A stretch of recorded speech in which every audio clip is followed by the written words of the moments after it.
Lyra, saan ka pupunta? Sumabay ka na sa amin. Magandang umaga, Rona. Support ang punta ko. Pupunta akong Samar ngayon. Samar? Naku, sayang naman kung pahihirapan ng sarili mo mag-commute. Tara na, ihahatid ka na namin. Doon din naman ang pupuntahan namin ngayon nila mama. Nakakahiya naman. Baka makaabala pa ako sa lakad nyo. Abala saan? Hindi naman urgent pupuntahan namin. Halika na. Kami na maghahatid sa'yo. Traffic pa ngayon. Baka lalo ka matagalan papunta ron. Sige na nga. Maraming salamat, Rona. Ngayon na ulit kita nakita ng ganito kaagang lumabas ng bahay nyo. Mukha kang excited pumunta ng Samara. Ano bang sadya mo ron? Doon sana ako kukuha ng resources para sa documentary project natin na pinapagawa ni Sir Santiago. Talaga? Bakit si Samar? Ang tapang mo naman. Diba may mga balita na marami raw kakaibang nilalang doon? Hindi kaya mapahama ka? Ang dami namang lugar na mas malapit kaysa dyan. Tingin ko kasi doon ako may makukuhang kwentong kakaiba tungkol sa topic na binigay sa atin ni Sir. Gusto ko lang ding makasigurado na wala akong kapareha. Alam mo na, para sa grades. Lyra, hindi biro yung mga kwento doon. Hindi ka rin sigurado kung safe ba sa pupuntahan mo. Ayos lang naman. Mas magandang sanay na tayo ngayon pa lang. Tulad nga ng sabi ni Sir, experience is the best teacher. Alam ko naman yun, Lyra. Pero hindi biro ang gusto mong gawin para sa project natin. Oo, alam ko naman yan. Ikaw ang bahala. Hindi naman kita mapipigilan eh. Oh, nandito na tayo. Mag-iingat ka sa biyahe, Lyra. Tingnan mo mga gamit mo. Balitaan mo na lang ako kung ano maganda. Puntahan sa Samar. Oo, Rona. Tatandaan ko yan. Salamat sa paghatid niyo sa akin dito at sa concern. Ingat kayo sa pupuntahan niyo. Nandito na po ako sa may port, Ma. Isinabay ako nila Rona kanina. Ay sana nag-abot ka man lang ng konting pera sa kanila. Kahit panggas man lang. Malayo ang terminal. Buti at may nasakyan ka mapunta. Hindi na po ako nakapag-abot, pero nagpasalamat po ako sa kanila. Sumakto kasi na doon din yung punta nila. Bakit kasi kailangan sa Samar pa, Lyra? Gastos lang yan. Kung ginaya mo lang kasing kapatid mo na kinuha ang kurso na sinabi namin sa kanya, ay di mo na sana kailangan gumastos ng ganyang kalaki para sa isang project lang. Ma, hindi ako si Bunso na kaya niyong mapasunod sa gusto niyo. At saka pangarap kong maging journalist. Alam niyo naman yun, di ba? Pumayag pa nga kayo lalo na nung nalaman niyo kung saan ako posibleng makapagtrabaho pag natapos ako. Ay naku, Lyra. Pumayag ako dahil pinilit mo ang gusto mo. Kung ako lang ang masusunod, doktor ka na sana ngayon. Eto ka na naman, Mama eh. O siya. Mag-iingat ka sa pupuntahan mo. Tumawag ka ulit kapag nakarating ka na doon. Huwag mo din kalimutan ang pasalubong pagbalik mo, ha? Balita ako ay maraming pwedeng mabili doon na magagandang souvenirs. Uwian na lang kita ng aswang, Ma, para kulong pa sa lubong ko sa'yo. Tumigil ka, Lyra. Sinasabi ko sa'yo, hindi totoong mga ganyan. Di bale, Ma. Patutunayan ko sa inyong totoo sila. Kaya ako gagawin ang project na to. Hintayin niyo lang. Oh, sige na. Aasikasuhin ko pang kapatid mo at magpasok pa siya. Sige po. Tawag na lang po ako mamaya. Sige, mag-iingat ka. Huwag mong kalimutan na tumawag o kaya mag-text ka na lang, ha? Baka hindi ko mapansin ang tawag mo dahil may aasikasuhin pa ako. Sige po, Mama. Ibaba mo na ang tawag, Lyra. Naririnig ko ng mga dispatcher na nagtatawag. Baka maiwan ka pa ng bus. Kailangan nandun ka na bago pa paggabi. Opo, Ma. Ibaba ko na po. Bye po. Ingat ka!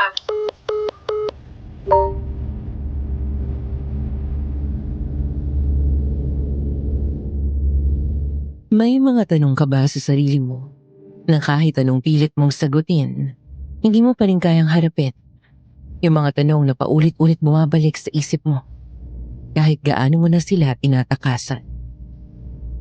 Magandang umaga, Miss Ligaya at sa lahat ng nakikinig sa channel na ito.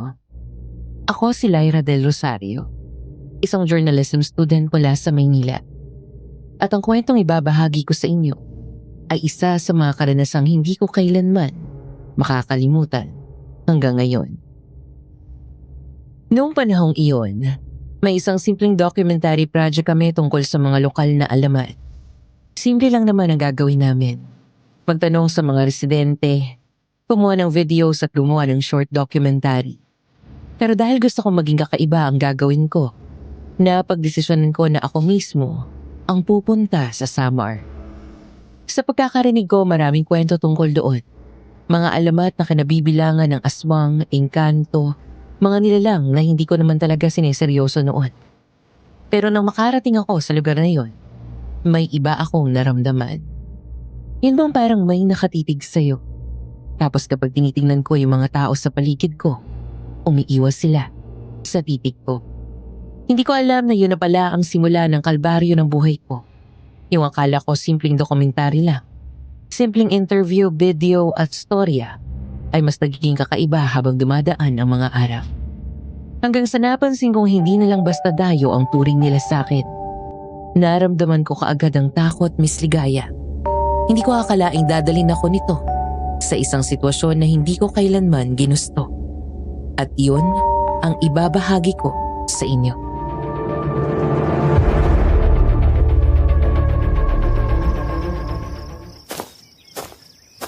Nandito na po ako sa probinsya sa Samar, Ma. Mag-iingat ka sa pupuntahan mo, Lyra. Kailan ang balik mo? Next week pa po. Diyos ko, matagal pa pala. Magtipid ka dyan. Alam mo namang wala tayong pera. Opo, Ma. Sige po, maghahanap na po ako ng matutuluyan. Ang mga bilin ko, Lyra. Opo, Ma. Iha, mukhang bago ka dito ah. Ngayon lang kita nakita rito sa lugar namin. Ay, nakakagulat ka naman, Manong. Opo, ako po si Lyra Del Rosario. Kararating ko lang po rito. Isa akong journalism student po galing Maynila. Mag-research sana ako tungkol sa mga lokal na alamat. Alamat? Bakit anong meron sa mga alamat at dito mo naisipang magpunta? Ay ako nga pala si Nestor. Depende po. Pero mostly po about folklore. Mga kwento tungkol sa aswang, ganon. Nice to meet you po, Tio Nestor. Iha, hindi lang basta-basta kwento ang mga yun dito sa lugar namin. At mas lalong hindi rin dapat pinakikialaman ang kung sino-sino. Lalo na ng taga-ibang ibayo. Naiintindihan ko, Tio Nestor. Pero project po kasi namin. Kailangan namin gumawa ng documentary tungkol doon. Ay, kung documentary ang habol mo, dito ka sa tabing plaza tumigil. Matutulungan pa kita, Iya. Pero wag mong susubukang pumunta sa dulo ng baryo. Po? Bakit naman? Dahil doon nakatira si Amador Reyes. Amador Reyes? Ah, kilala ko po siya. May mga articles po siya noon tungkol sa ethics and media integrity. Siya po yung nag-lecture sa amin sa universidad namin noon. Hinaan mo lang ang boses mo, Iya. Dahil baka may makarinig sa'yo. Dito sa lugar namin, hindi basta-basta binabanggit ang pangalan ni Amador. Baka ngayon nga hindi mo na siya makilala. Dahil ibang-iba na siya kaysa dati. Hindi ko alam kung pananakot ba yun o babala. Pero sa paraan ng pagsabi ni Tio Nestor, pakiramdam ko mas mabuti atang hindi ko nalang malaman. Salamat po sa concern, Tio. Pero sanay naman na ako sa fieldwork, kaya kaya ko naman ang sarili ko. Pero hindi mo pa kabisado ang baryong ito, Iya. May mga patakaran dito na kapag hindi mo sinunod ay baka ikapahamak mo. Tulad na lang ng bago lumubog ang araw, lahat ng tao na nasa labas pa ay dapat nasa loob na ng mga bahay nila. Po, pero ang... Wala kang magagawa kundi ang sumunod. Dahil yun ang patakaran dito, Iya. At kung sakali mang itutuloy mo ang pangangalap ng impormasyon tungkol sa proyekto mo, mas mabuti kung magdodoble ingat ka. Dahil minsan yung hinahanap mo, hindi mo alam. Nasa harapan mo lang pala ang sagot. Sige po, Tio Nestor. Salamat po sa mga paalala nyo. Huwag po kayong mag-alala dahil mag-iingat naman ako. Bakit ba ang titikas ng mga ulo niyong mga bata kayo? Bahala ka, Lyra. Basta't binalaan na kita. Pag mong sabihin hindi kita pinagsabihan, mag-ingat ka sa mga tao rito sa paligid mo. Dahil baka hindi mo pa alam, nililin lang ka na pala nila. Okay. Wala pa akong isang araw dito pero tinatakot na agad ako. Akala ba niya matitinag ako sa gusto kong gawin? Hindi.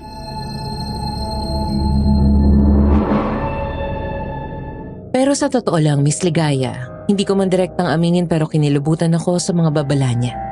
Lalo na't hindi ko pa kabisado ang lugar na ito. Ramdam ko ang pagtayo ng balahibo sa katawan ko. Pero hindi ibig sabihin nun ay aatras na ako. Ang totoo niyan, naengganyo pa nga akong gawin tong project ko. Classic journalist problem. Kapag bawal, mas gustong alamin.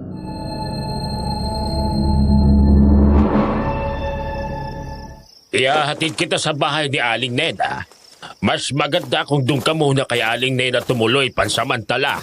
Kung may mga tanong ka, ay pwede mo siyang tanungin. Pero wag mo nang ipilit pa ang mga hindi dapat. Kung ano lang ang sinabi niya ay sana hanggang doon na lang. Para rin sa kapakanan mo yun, Iha. Opo, Tio Nestor. Salamat po. Basta ha, kapag may narinig ka na kahit anong ingay sa labas, wag mong papansinin. Paano po kung may nanghihingi ng tulong?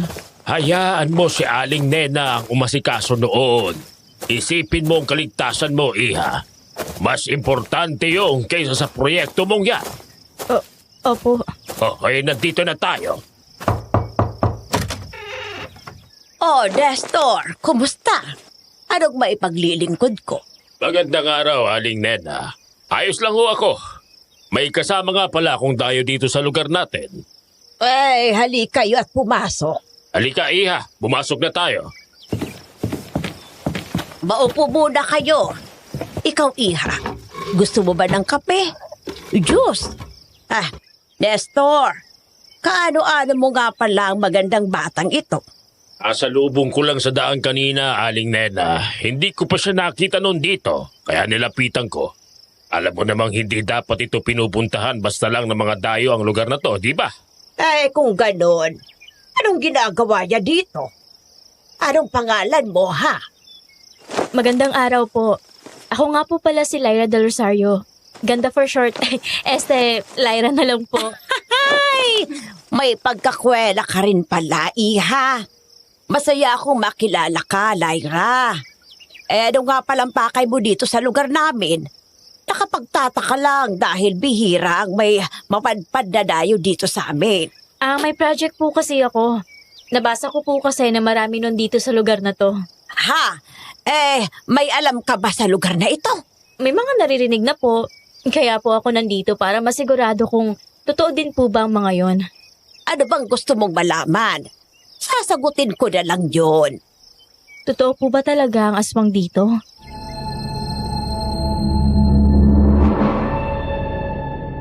Napansin ko ang saglitang pananahimik ni Lola Nena. Tila ba pinag-iisipan nito kung paano niya sasagutin ang tanong ko. Hindi rin nakatakas sa paningin ko ang palitan nila ng tinginan ni Tio Nestor. Doon ko nakumpirma na kaya siguro gano'n na lang magbabala sa akin si Tio Nestor ay dahil talagang may kakaiba sa lugar na ito, Miss Ligaya. Kahit wala silang sinasabi, ay ramdam ko na may mali sa lugar na ito.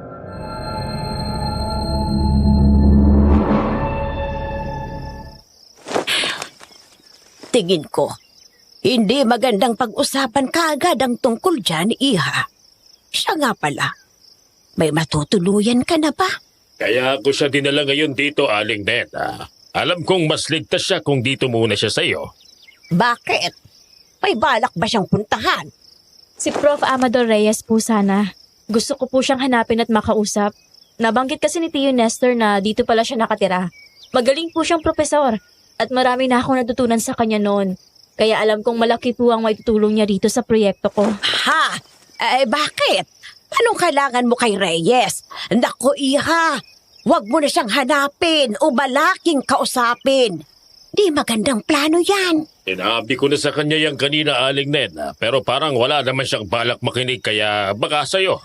Maintindihan niya kung bakit pinagsabihan ko siya kanina tungkol doon. Nagtataka lang po ako. Bakit po ba bawal banggitin ang pangalan niya? Sabi ni Tio Nestor ay hindi na siya tulad ng dati. Ano pong meron sa kanya? Maraming may ayaw kay Reyes sa probinsya naming ito. Maraming nagsasabi na simula nang bumalik siya dito ay marami ng mga nawawala. Bata, guro, maski mga hayop. Totoo po ba yan, Aling Nena? Proven po ba na siya talaga yung may pakananon? Yung mga nawawala po, nahanap na po ba sila? Matagal lang usap-usapan yan dito sa lugar namin, Iha. May mga nakakita kasi ng mga gamit ng mga nawawala malapit sa daan papunta sa bahay ni Reyes. Kaya simula noon, wala nang kumakausap kay Reyes. Wala.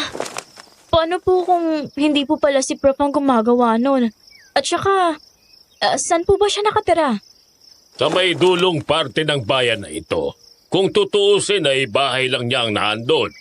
Wala siyang kapitbahay kaya wala ring makapagpatunay at talagang wala siyang kinalaman sa mga nawawala dito sa amin. Ganun po ba? Alam ko nung nasa isip mo, Iha. Ngayon pa lang sinasabihan na kita. Huwag mong balakin na pumunta doon. Wala naman po akong sinabi. Ano ka ba, Nestor? Napagsabihan mo naman ang bata. Panigurado makikinig at susunod naman ito sa atin. Tama. Totoo po yan, Tio Nestor. Huwag po kayong mag-alala sa akin. Siya, ikaw ang bahala. O paano mauna na akong umuwi? Aling Neda, ikaw na munang bahala dito kay Lyra.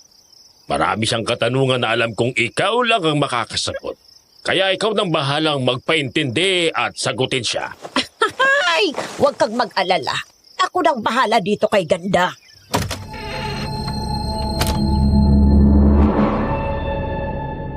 Pagkaalis ni Tio Nestor ay sakalang ako inasikaso ni Lola Nena.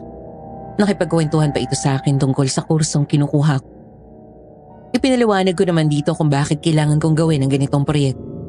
Naintindihan naman ni Lola ang dahilan ko at sinabi nito na handa siyang sagutin lahat ng mga tanong ko.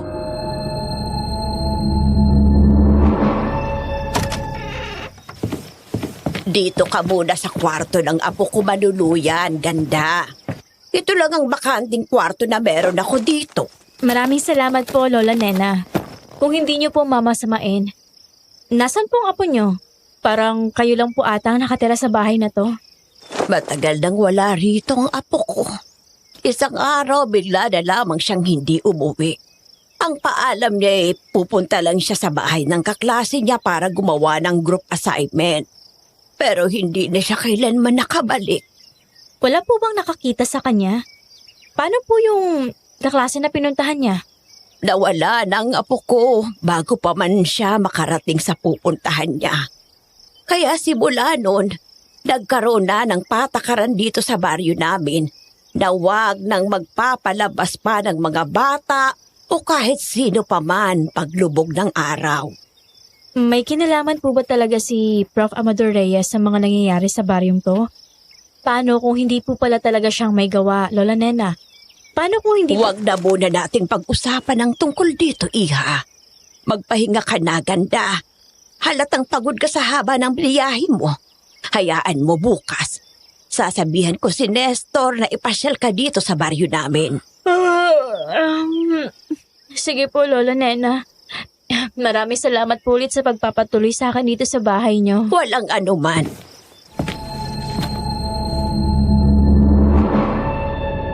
Bago ako tuluyang nakatulog ay inilibot ko muna ang paningin ko sa buong kwarto.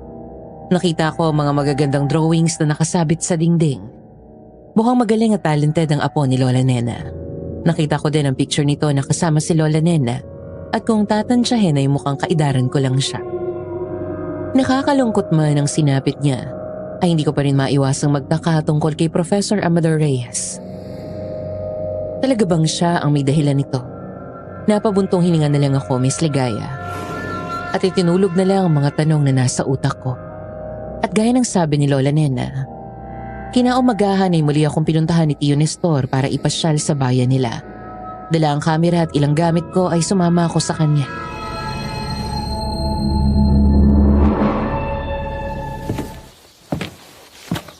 Oh, Ganda.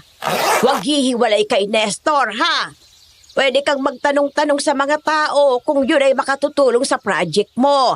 Pero huwag kang lalayo o hihiwalay, ha? Opo, Lola Nena. Maraming salamat po. Handa ka na ba, Iha? Tara na para marami kang makuha na kailangan mo. Opo, tara na po. Ang bilin ko, Ganda, ha? Mag-iingat kayo, Nestor. Opo, Aling Nena. Ako na pong bahala sa kanya. Halika na, Iha. Bye, Lola Nena. Mamaya po ulit. Siya, sige, Iha. Ipaghahanda kita ng masarap na pagkain mamaya. Sige po, aasahan ko po yan.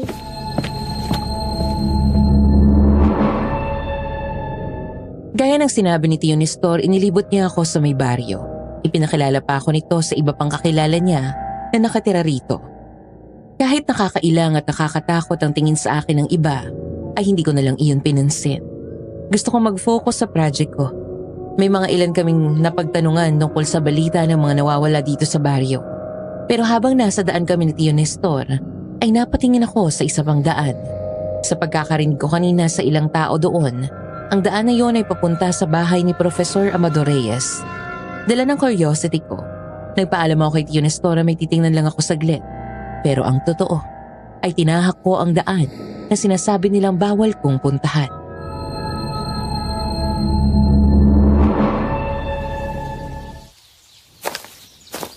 Ano ba itong lugar na napuntahan ko?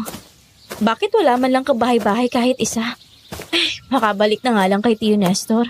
Baka nagtaka na yun dahil ang tagal kong bumalik. Hala, ano yun?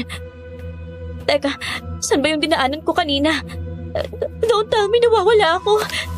My gosh, saan na yung daan palabas rito? Hindi ito yung daan kanina, sigurado ako doon. Shucks, baka abutin pa ako ng gabi rito. Siguradong magagalit na si Tio Nestor dahil sinuway ko siya.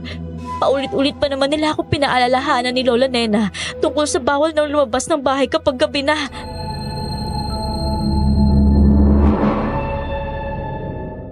Nawala na ako ng pag-asang mahanap ko pa ang pinanggalingan ng daan na pinasukan ko kanina, Miss Ligaya. Natigilan na lang ako nang makitang napadpad na pala ako sa isang bahay. Malamansyon iyon sa laki at napansin ko rin na yun lang ang tanging bahay na nakikita ko sa lugar na yon. Tapos bigla akong naalala yung sinabi ni Lola Nena sa akin.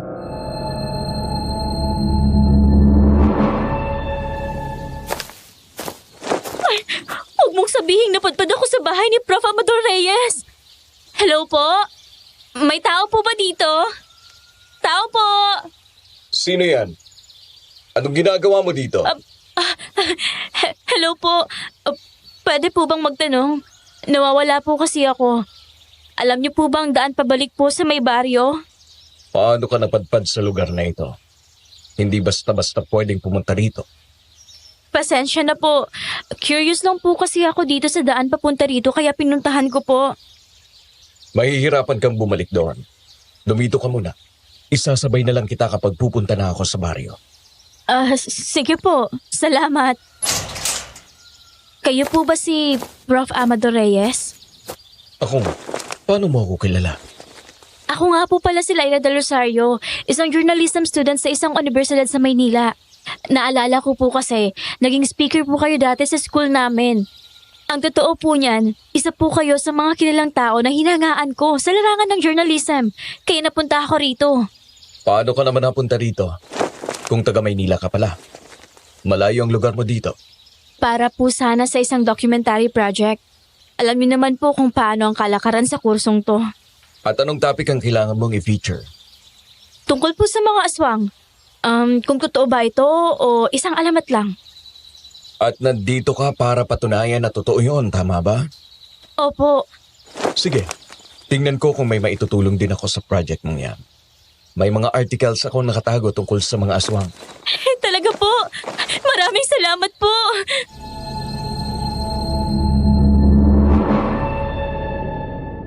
Pinatuloy muna ako ni Professor Amador sa bahay niya. Pagpasok pa lang namin ay bumungad na sa akin ng napakalaking portrait niya. Pati na rin ang mga awards at certificate na natanggap nito bilang isang propesor. Naalala ko pa kung gaano siya kagaling sa pagdidiscuss kung paano maging isang effective na isang journalist.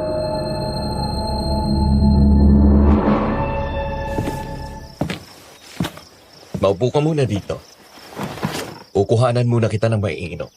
Sige po. Maraming salamat po. Eto, mag-juice ka muna. Maraming salamat po, Prof. Reyes. Amador na lang, Lyra. Matagal na akong tumigil sa pagiging propesor. Kaya ayos lang kahit pangalan ko na lang ang banggitin mo. Sige po, Amador. Sinong propesor ang nagbigay sa'yo ng gantong project? Si Professor Luis Santiago po. Ah, si Luis pala. Mukhang kung ano-anong project ang binibigay niya sa inyo. Magkakilala po kayo ni Sir Santiago? Oo, kaibigan ko siya. Siya bang nagsabi sa'yo dito ka pumunta para sa documentary project mo? Hindi po. Nag-research din po kasi ako kung saan ang mga lugar na may mga paniniwala tungkol sa aswang. At isang Samar sa mga nabanggit, kaya ito ang pinili ko. Ganun ba? Ano naman ang dahilan kung bakit pinili mo ang probinsyang ito? Marami pang mga lugar kung saan sikat ang mga aswang. Kaya bakit dito sa Samar mo naisipang maghanap ng kasagutan? Gusto ko po kasing maiba. Yung ibang kaklase ko kasi ay sa iisang lugar nila balak mag-feature.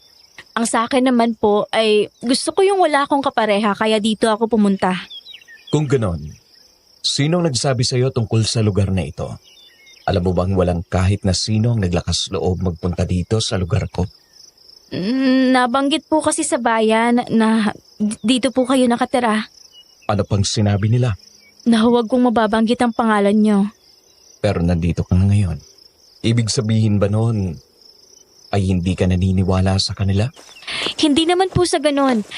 Ayoko lang pong manghusga kaagad. Nagtataka lang po ako kung bakit ayaw po nilang sinasabi yung pangalan nyo. Sa tingin ko, hindi mo pa naririnig kung anong tingin sa akin ang mga tao rito.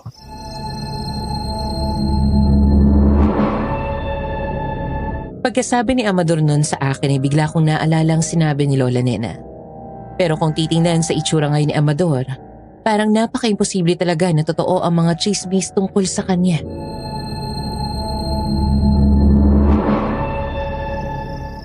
Halika at kumain na muna tayo. Mukhang gutom ka na din base sa itsura mo. Ay, pasensya na po. Sige po, salamat po sa pag-alok. Kung may gusto kang itanong ay huwag kang mahihiyang itanong sa akin. Opo, susubukan ko pong hindi mahiya. Bakit ganyan ka makatingin sa akin? May dumi ba ako sa mukha? Hindi pa din po talaga ako makapaniwala na kaharap ko po kayo. Dati nasa may bleachers lang po ako, nakikinig sa inyo mula sa malayo. Ngayon ay heto ako. Ngayon mas malapit na po ako sa inyo. Mukhang isa ka sa mga tagahanga ko, Lyra. Hindi ko po yan dinedenay. Hanggang ngayon naaalala ko pa ang mga sinabi nyo na kapag nasa ganitong kurso ay dapat handa kaming isiwalat ang totoo kahit gaano pa kahirap paniwalaan ng tao. Masaya akong marinig na may natuto sa tinuro ko noon. Salamat, Lyra. Walang anuman po. Sana po ay marami pa akong matutunan sa inyo. Gusto ko po maging kagaya nyo na isang magaling na journalist.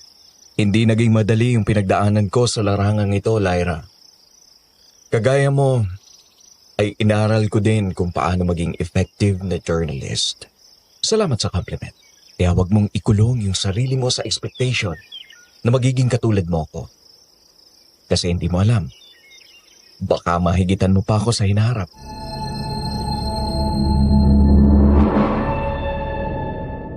Nagkwentuhan pa kami ni Amador tungkol sa mga naging experience nito bilang isang journalist. Marami na pala itong napagdaanan. Kagaya ng pag-feature sa mga crime scene kung saan may mga biktima na natagpuan sa kagubatan at panaghihinalang pinatay ng aswang. Isa pa sa napagdaanan nito ay parang sa ginagawa ko ngayon. Naghahanap din pala siya ng mga kasagutan kung totoo ba ang aswang. At dahil doon ay may mga bagay siyang nasaksihan at naranasan na hindi niya inaasahang mapagdadaanan niya. Kaya nakakapagtaka lang na bakit ganun ang sinasabi ng mga tao kay Amador.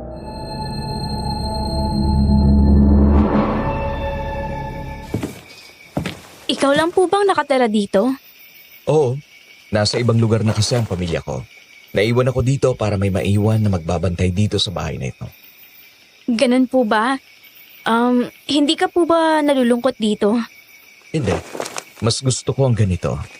Tahimik at walang nanghuhusga sa akin. Sa bagay, may punto ka. Magpahinga ka na. Kung may kailangan ka, ay isigaw mo lang ang pangalan ko. Sige po, maraming salamat po ulit.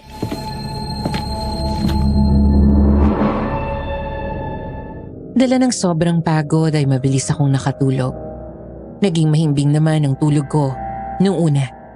Ako kasi yung tipo na mabilis magising kapag may konting ingay akong naririnig. Saktong 12:00 ng madaling araw nang magising ako dahil sa uhaw. Dahan-dahan ako lumabas ng kwarto para kumuha ng tubig na maiinom. Hindi ko na inabalang gisingin si Amador dahil paniguradong tulog na siya. Nakakaya naman kung iistorbohin ko siya para lang sa isang basong tubig. Pero habang tinatahak ko ang daan papunta sa kusina, ay may mga kaluskos akong naririnig. Ang sabi ni Amador ay baliwalain ko lang ito kaya iyon ang ginawa ko. Dire-diretso akong nagpunta sa kusina hanggang sa makakuha at makainom ako ng tubig. Pagbalik ng kwarto ay minapansin ako sa may pader. Parang spiral. Ilang beses kong inisip kung saan ko ba nakita ang spiral na simbolo na iyon. Pero hindi ko talaga maalala. Kaya napagdesisyonan kong bumalik na lang sa kwarto para matulog.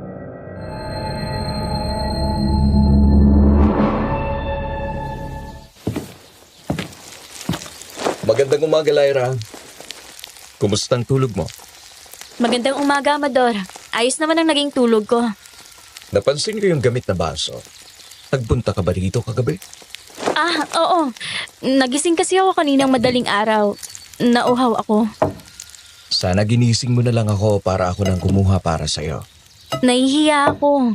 Naisip ko kasi na malalim na din ang tulog mo. Kaya hindi na ako nag-abala na gisingin ka pa. Sa susunod, gisingin mo pa rin ako. Ikaw ba nagluto ng lahat ng to? Ako lang naman ang nakatira dito. Wala nang ibang magluluto kundi ako.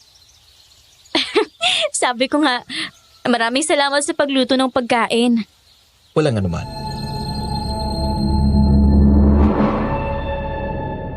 Nagkwentuhan ulit kami ni Amador habang kumakain ng agahan.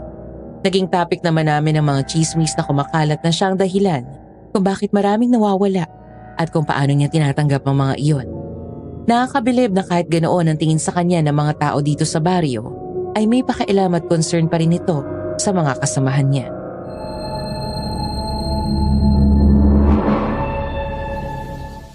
Eto, basahin mo ang mga librong yan. Baka sakaling makatulong yan sa paghahanap mo ng material para sa proyekto mo. Tukol yan dito sa probinsyang ito. Dito sa Samar. Kung may tanong ka, ay magsabi ka lang. Sa totoo lang, may gusto akong tanungin. Tungkol saan? Kagabi kasi may nakita ako sa pader. Anong nakita mo? Parang simbolo. Spiral siya. Iniisip ko kung saan ko ba yun nakita. Pero hindi ko maalala. Matagal nang nandun ang simbolong sinasabi mo. Simula nang maipagawa ang bahay na ito, meron na yan. Ganun ba? So, saan ako pwedeng magsimula sa pag-research? Magsimula ka muna sa history ng lugar na ito. Importanteng malaman mo muna ang background at kung anong meron sa lugar na ito. Oo nga, no? Mas magandang malaman muna ang history. Baka dito ay may makuha akong pwedeng i-feature tungkol sa aswang. May mga libro pa dyan na pwede mong basahin. Ilista mo muna lahat ng impormasyon na kailangan at magagamit mo para madali na lang hanapin pag natapos. Salamat. Dito ka muna. May gagawin lang ako sa labas. Tawagin mo na lang ako kapag tapos ka na.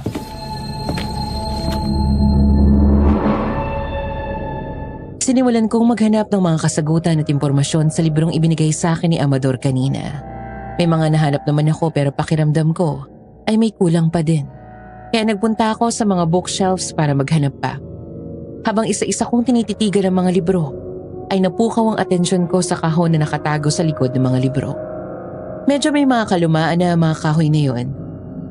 Wala na sana akong balak pansinin yon pero parang may nagsasabi sa akin na tingnan ko kung ano ang laman nun. Kaya kinuha ko yun, Miss Ligaya.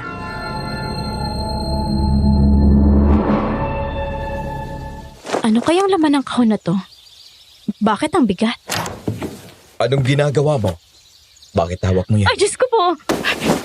Ginulat mo naman ako. Anong gagawin mo? Bakit mo pinapakialaman ito? Pasensya na. Na-curious kasi ako. Gusto ko pa kasing maghanap ng ibang impormasyon. Ang kaso nakita ko yan, baka ka ako may mahanap din ako dyan. Yung mga libro lang ang pwede mong galawin. Wala ka nang pwedeng pakialaman bukod sa mga libro. Naintindihan mo ba? Oo, pasensya na.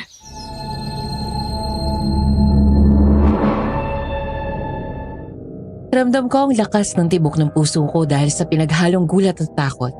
Hindi ko inaasahan yung naging reaksyon ni Amador, Miss Ligaya. Pagtingin ko sa mata niya nakita kong parang may nag-iba sa mga ito. Pero agad ring nawala. Wala na akong nagawa nang lumabas muna ito saglit ng library, dala-dala ang kahon na yon.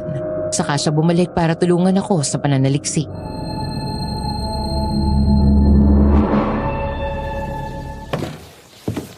Lyra, pasensya ka na sa naging reaksyon ko kanina. Pero sana'y maintindihan mo, may mga bagay sa bahay na to na hindi mo dapat basta-bastang pinapakialaman. Lalo na kung hindi ko naman sinabi. Ayos lang, Amador. Naiintindihan ko naman kung bakit ganun yung naging reaction mo eh. Hindi tama na ginalaw ko yung kahon na yon, lalo pat wala namang pahintulot mo. Salamat sa pag-intindi. Sige na, simulan na natin to. Dati pa palang maraming nawawala sa probinsya nyo, no? Oo. Karamihan sa mga nawawala ay mga bata o kaya hayop. Bakit pati mga guro nawawala?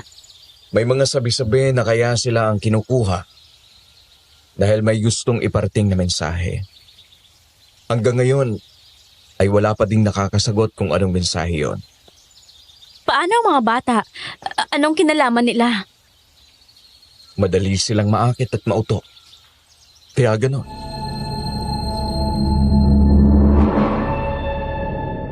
Iba ang naging dating sa akin ng pagsagot ni Amador. Ramdam ko na may kakaiba talaga dito. Para siyang natutuwa na madali lang mauto ang mga bata. Ayoko sana mag-overthink, pero ang pagnising nito ay kakaiba. Hindi ko pa rin maalis sa isip ko ang kahon na itinago ni Amador. Paulit-ulit pumapasok sa utak ko ang malamig na tingin niya nang mahuli niya akong hawak yun. Para bang may tinatago siyang hindi niya kayang ibahagi sa kahit kanino. At ngayon habang nakaupo ako sa gilid ng bintana, hindi ko maiwasang mapatingin sa likod ng bahay niya. Tahimik naman ang paligid pero may nararamdaman akong bigat. Yun ba parang may nakatingin sa'yo mula sa malayo? Mula sa pwesto ko may nakita akong kakaiba. Kagaya ng simbolong nakita ko sa pader dito sa loob ng pamamahay ni Amador, Miss Ligaya. Kaya ang ginawa ko, lumabas ako ng bahay nito para puntahan yon. Nang biglang.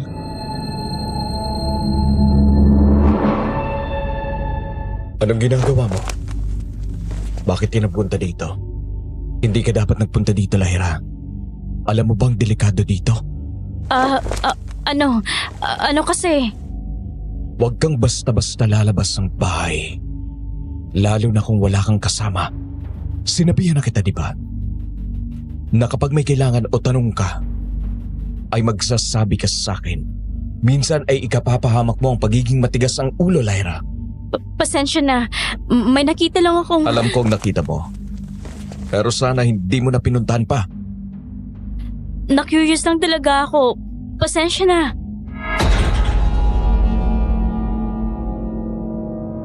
May unti-unting pagbabago sa itsura niya.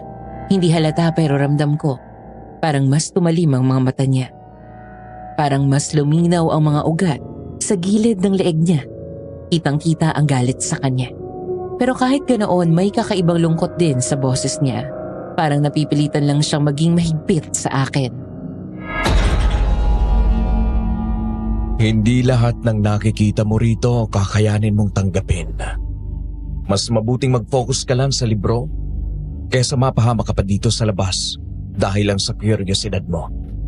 Gusto ko lang talagang malaman kung ano ang mga bagay na yon. Pasensya na kung hindi ako nagsabi o nagpaalam na lalabas ako. Hindi na mauulit. Hayaan mo na. Tsaka babalik ka na sa bayan. Kaya hindi na talaga ito mauulit. Pero hindi pa ako tapos sa project ko, Amador. Kulang pa nga yung... Kaya nga tatapusin na natin ngayon. Para makabalik ka na sa pinanggalingan mo. Sa saglit na iyon, hindi ko alam kung bakit pero parang may naramdaman akong kakaibang kirot sa dibdib ko. Hindi dahil sa takot pero dahil parang may pinapasan si Amador na hindi ko maunawaan. Gusto kong alamin yun, Miss Ligaya. Ang kaso hindi ko alam kung paano ko sisimulan. Nasa labas pa din kami nito nang biglang may kakaibang tunog akong narinig mula sa malayo. Parang ungol ng isang hayop na ngayon ko lang narinig. Pero isa lang ang sigurado ko. Hindi yun, tunog hayop. Bumalik na tayo sa loob, Lyra. Ano yun, Amador? Anong tunog na yon? Huwag mo nang alamin, Lyra. Tara na. At bumalik na tayo sa loob ng bahay. Isa lang ang masasabi ko. Hindi ligtas kung mananatili pa tayo dito sa labas. Tara na, bumalik na tayo kung ganun. Salamat sa pakikinig. Hindi ko sinasadyang hawakan yung kamay niya dahil sa kaba na naramdaman ko. Pero kinalabutan ako dahil naramdaman ko ang kakaibang lamig sa kamay nito. Parang lamig ng hindi normal na tao. Tahimik kaming kumain ni Amador nung gabing yun. Hindi ko alam kung ano ba yung dahilan ng pag-aalala ko. Kung yung bang narinig kong ingay kanina sa gubat o ang paraan ng pagtitig niya sa akin. Ramdam ko talaga na may itinatago siya. Gusto kong magsalita pero ayaw kong maulit ang nangyari kanina. Baka mapiko na ito sa akin. Kanina pa lang sa labas ay ramdam ko nang naiinis na siya dahil sa kakulitan ko. Hanggang siya na mismo ang unang bumasag sa katahimikan sa pagitan naming dalawa.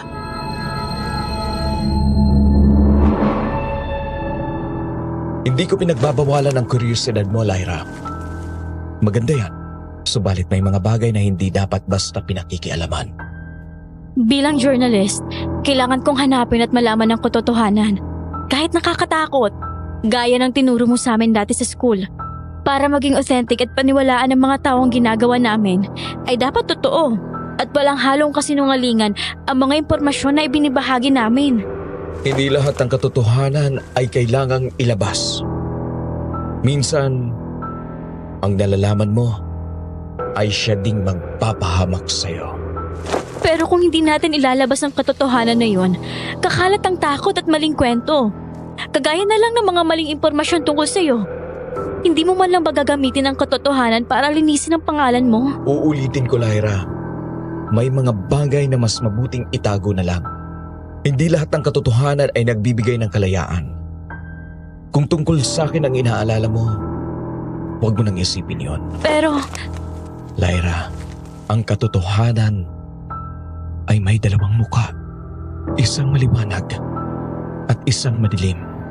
Mabuti pang tumigil ka na dito hanggat maaga pa. ayoko. Madami pa akong kailangang malaman. Hindi pa ako tapos sa project na to.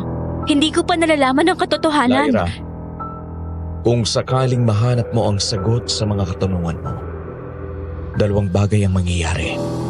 Una, hindi mo magugustuhan. Pangalawa, hindi ka na makakaalis dito ng payapa. Aaminin ko medyo natakot ako sa huling sinabi ni Amador, Miss Ligaya. Pero dahil nasimulan ko na ito, ay desidido akong tapusin ito. Basta.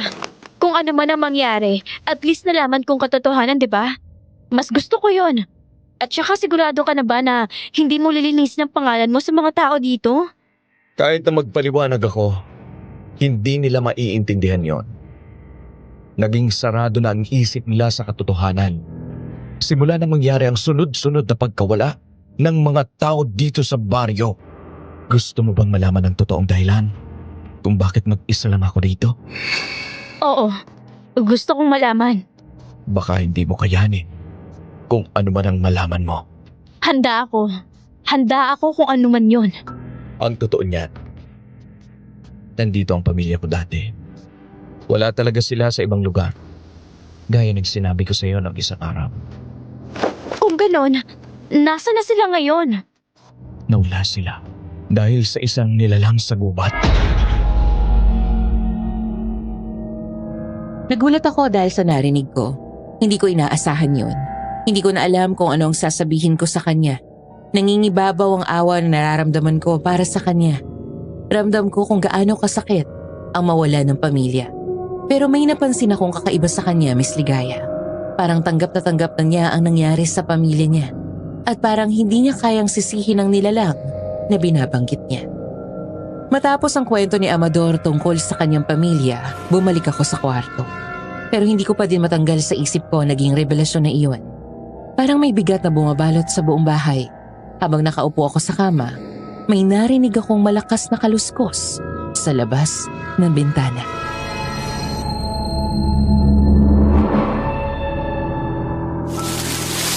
Ha? Sino kaya yun? Bakit gising ka pa? Sinabi kong matulog ka na. Ihahatid na kita bukas sa may bayan. Matutulog na sana ako kaso may narinig akong kaluskos. Huwag mo nang pansinin yon. Matulog ka na. Maaga pa tayo bukas. Hindi mo ba titingnan kung ano yun? Bakit parang sanay ka na sa tunog na yun? Dahil delikado kung titingnan ko yun ngayon, Lyra. Yung naririnig mo ngayon ay baka hindi pala hayop, kundi nilalang.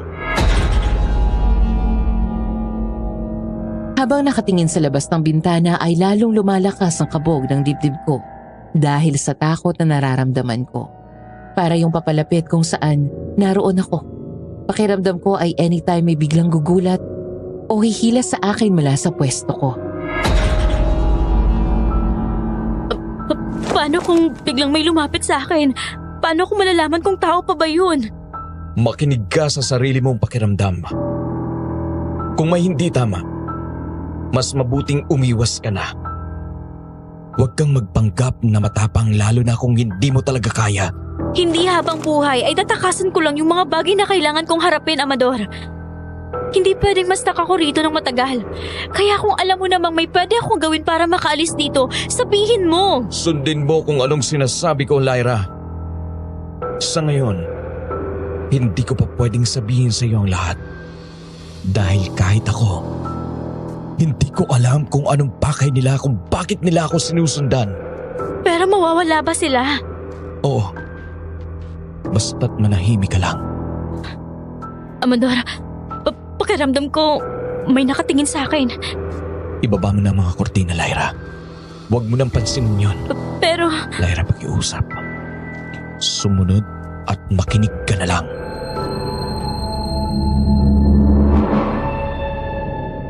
Dahil doon pakiramdam ko lahat ng nasa paligid ko may mali. Pakiramdam ko, Miss Ligaya, dito na talaga nagsisimulang masagot ang mga katanungan na hindi ko mahanap sa mga librong ibinahagi ni Amador.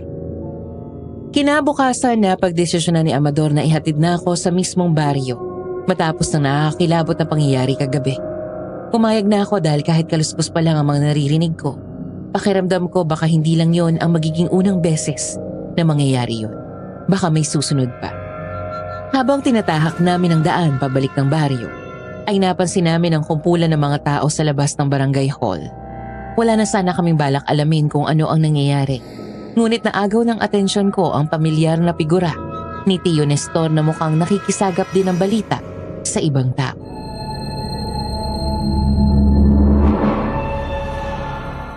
puntahan natin yung nagkukumpulang tao, Amador. Mukhang may nangyaring hindi maganda. Nandun din si Tio Nestor. Huwag na. Alamin mo na lang kapag nakabalik ka na sa pupuntahan natin. Baka makadagdag pa yun ng impormasyon para sa project ko. Alam mo naman ang pagiging journalist, di ba? Kapag maraming tao, panigurado may pinag-uusapan o may nangyari. O sige. Pero saglit ka lang. Huwag ka na masyadong makialam sa mga pinag-uusapan nila.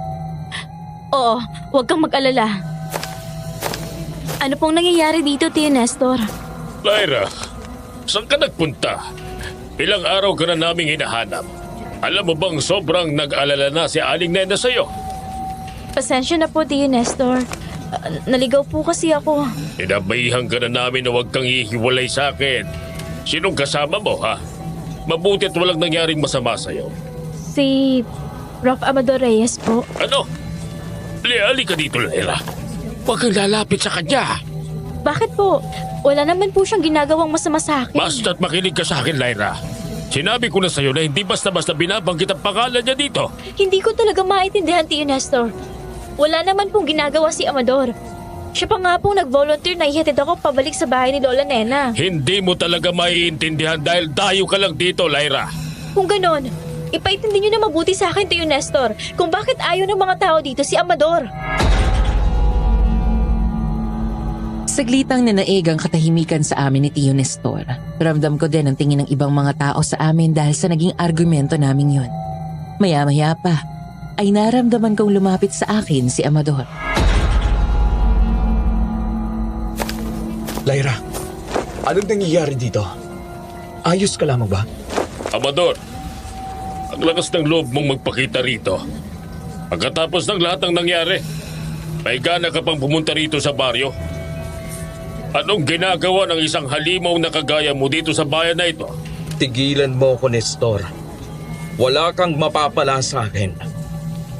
Nandito ako para ihatid si Lyra sa tinutuluyan niya. Anong wala? Kung ikaw ang tinuturo ng mga ebidensya tungkol sa pagkawala ng mga bata, hayop at guro sa lugar na ito. Wala kang patunay na ako nga ang may gawa niya, Nestor. Kaya sana, alam mong masama ang mambintang. At may karapatan din akong manahimik. Lalo na't wala naman kayong kahit anong ebidensya laban sa akin. Nagpalipat-lipat ang tingin ko kay Amador at Tio Nestor. Kapansin-pansin ang tensyon sa kanilang dalawa. Kita ko kay Amador ang pagpipigil niya ng galit. Habang si Tio Nestor naman ay tila lalong iniuudyok si Amador na magalit ito. Tara na, Amador. Aking kasasama pabalik sa bahay ni Aling Nena, Lyra. Pero Tio, Huwag kang pasaway, Iha. Makinig ka naman kahit minsan, pwede ba? Lyra, halika na. Ako na maghahatid sa'yo. Tumigil ka, Amador. Alam kong may ibang pakay ka kay Lyra. Huwag mong idamay ang bata sa gulo mo. ano pong ibig niyong sabihin, Tio Nestor? Umalis na tayo, Lyra. Huwag mo akong pinangungunahan, Nestor. Ihahatid ko lang siya.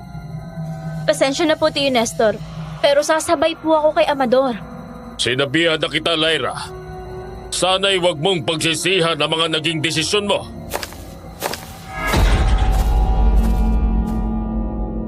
Hinayaan kong hilahin ako ni Amador pabalik sa sasakyan nito. Ngunit ang utak ko ay nanatili sa naging argumento namin ni Tio Nestor. Hindi ko alam kung ano ba ang ibig niyang sabihin. Ramdam ko ang sarkasmo sa kanya. Pero ramdam ko din na may gusto itong ipahiwatig. Simula nang mapadpad ako sa bahay ni Amador ay tila may mga piraso ng puzzle na nawawala. Pakiramdam ko, malapit na ako sa katotohanan ngunit parang malabo pa rin. Amador, Bakit? May kailangan ka ba?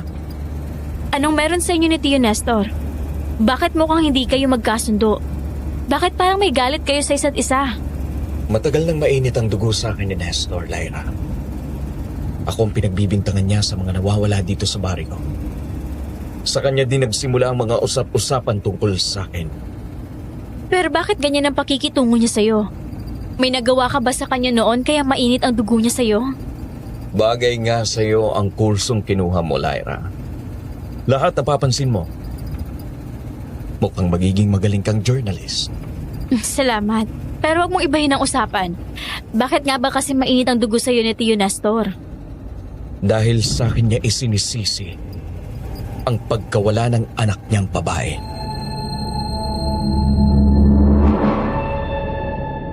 Nagulat ako sa sinabi ni Amador tungkol kay Tio Nestor. Kaya pala kung magsagutan sila kanina ay parang may hugot ang bawat salita nilang dalawa. Yun pala ay may malalim pala talagang dahilan ng sarkasmo ni Tio Nestor at kay Amador kanina. Hindi rin nagtagaling nakarating kami ni Amador sa may mismong bayan. Bumaba na ako ng sasakyan nito saka nagpaalam sa kanya.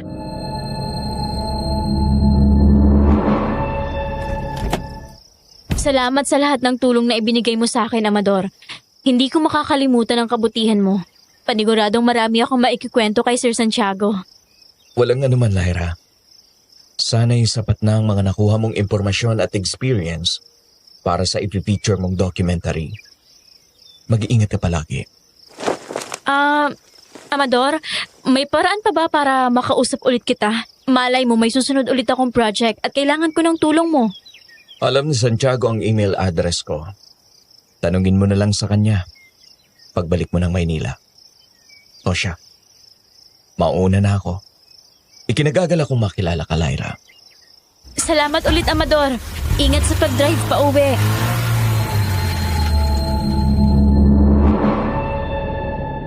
Aaminin ko nalungkot ako.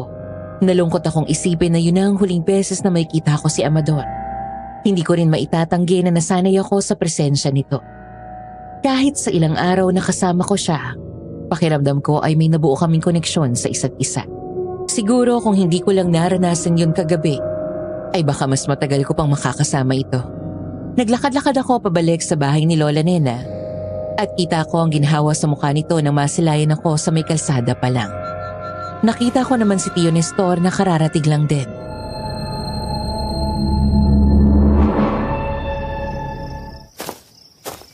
Diyos ko, Iha. Mabuti at nakabalik ka. Grabing pag-aalala namin ni Nestor sa'yo. Kumusta ka, ha? May masakit ba sa'yo? Halata namang nasa mabuti siyang kalagayan, Aling Nena. May nangyari ba na hindi ko alam? Sa loob na lang natin pag-usapan. Halika, Iha. Maupo ka muna dito at ikukuha kita ng maiinom saglit. Alam mo bang halos hindi makatulong si Aling Nena sa sobrang pag-aalala niya sa'yo? Hinanap ka din namin sa may kagubatan. Ang kaso, maski bakas mo ay wala kaming nakita. Pasensya na po at pinag-alala ko po kayo. Pero ligtas naman po ako. Wala naman pong masamang nangyari sa akin. Mukha nga. Mabuti walang ginawang masama si Amador sa'yo. Hindi naman po. Kung tutuusin, tinulungan pa nga po niya ako sa documentary project ko. Kahit na. Alam mo bang delikadong makasama siya? Mabuti na lang at hindi ka dyan sinaktan. Mali po ang pagkakakilala niyo kay Amador. Hindi siya gaya ng sinasabi niyong masamang tao. Ang totoong masama ay yung nagkalat ng maling chismis tungkol sa kanya. Nestor, huwag mo na munang sermonan si Lyra. Hayaan na muna natin itong magpahinga. Iha, uminom ka muna ng tubig at magpahinga kapag katapos. Naiintindihan kong malayo ang napuntahan mo. Pag-usap na lang tayo ulit para maikwento mo ng maayos kung ano ba talagang nangyari sa iyo sa lugar na yon. Ay mga bagay kang hindi alam sa probinsyang ito, Lyra. Huwag mo sanang masamain ang pag-aalala namin sa iyo. Pasensya na po. Hindi ko naman po minamasama ang pag-aalala niyo sa akin. Kung tutusin ay nagpapasalamat pa nga po ako dahil may pakialam kayo sa akin. Pero totoo din po sinasabi ko tungkol kay Amador. Isa siyang mabuting tao. Sige na, Lyra. Pagpahinga ka na, Iha. Mabuti pa nga, magpahinga ka na. Uuwi na muna ako, Aling Nena. Balik talaga ako kapag kalmado na ako. O siya, sige, Nestor. Mag-iingat ka pa uwi.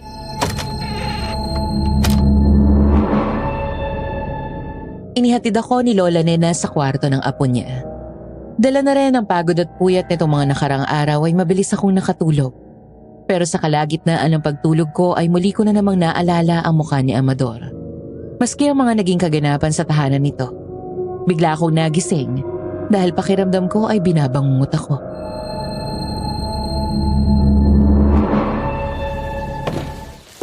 Ay, magandang umaga, Iha. Kumusta? Nakatulog ka ba ng maayos? Halika at ipinagluto kita ng tapa at itlog. Mag-almusal ka muna. Magandang umaga, Lola Nena. Salamat po sa pag-asikaso sa akin.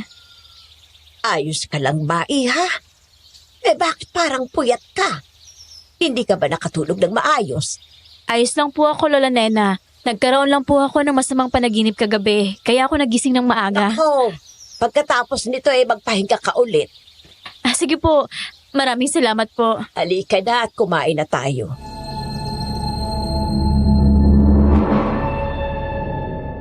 Inasikaso ko ni Lola Nena. Sinigurado pa nito na kumain ako ng mabuti. Nagkwentuhan naman kami nito tungkol sa nangyari nung nasa puder ako ni Amador. Tahimik lang itong nakinig sa akin. Hindi ko man lang ito nakitaan ng gulat o kung ano pa mang reaksyon. Tila sanay na ito sa mga ganoong kwento. Pero gayon pa man ay sinigurado kong totoo lahat ng kinuwento ko dito. Nasa kalagitnaan pa kami ng pagkukwentuhan ni Lola Nena nang nagmamadaling pumasok si Tio Nestor sa loob ng bahay.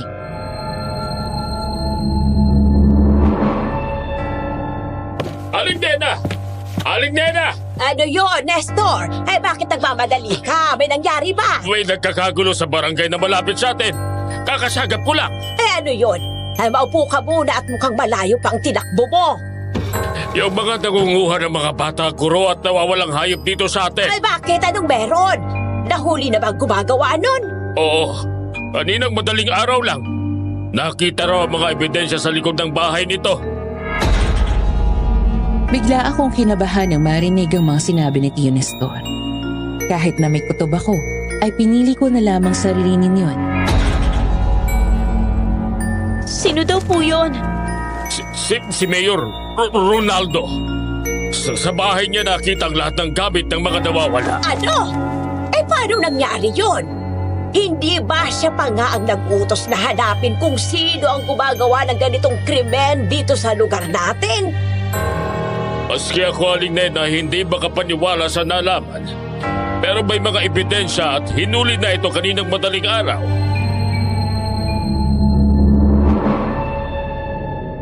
Hindi ko alam pero ramdam kong may mali sa balitang yon. Bigla akong naalala ang nakakakilabot na pangyayari sa bahay ni Amador nung isang araw. Si Mayor Ronaldo ba iyon? Iyong nakita ko sa lugar na yun? Bakit ganon? Bakit parang may mali talaga? May detalye ba akong nakaligtaan? Simula nang mahuli si Mayor Ronaldo ay nagkaroon ng kapayapaan ng buong baryo maski na ang kalapit nitong barangay. Ang mga bata ay masaya at malaya nang nakakapaglaro sa labas. Ang mga hayop ay malaya na din na ilalabas sa kanilang kulungan. Mukhang tapos na ang pagkalap ko ng mga impormasyon para sa documentary project ko. At kung kailan naghahanda na ako pabalik ng Maynila, may hindi ako inaasahang tao na nakita sa baryong ito.